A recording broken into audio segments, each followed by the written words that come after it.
what are the parameters now for companies that have pulled out and said that they're suspending business or discontinuing operations in some of these places?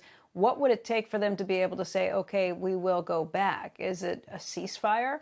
Or does Putin have to be gone from the equation for them to say that this is now acceptable in order for us to come back into the country?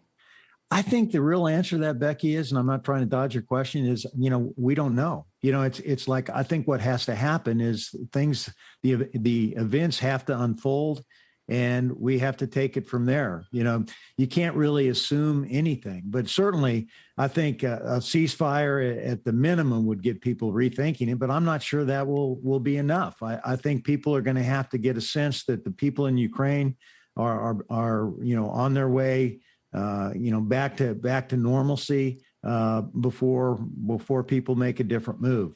But I think it's going to depend on the company.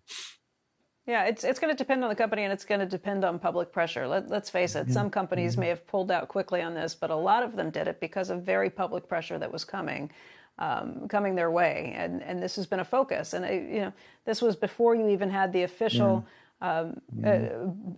blockades on some of these situations. The American public demanded it.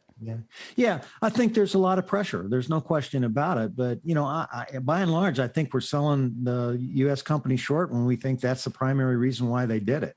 I think that people realized that this was a huge issue. No one wanted to suspend their operations. A lot of people making a lot of money in Russia. Nobody wanted to do it, but they knew they had to step up. And I actually think that business was much better prepared for what's going on in Ukraine because of the pandemic, because they learned how to handle a crisis. And, I think crisis management is the name of the game for companies today.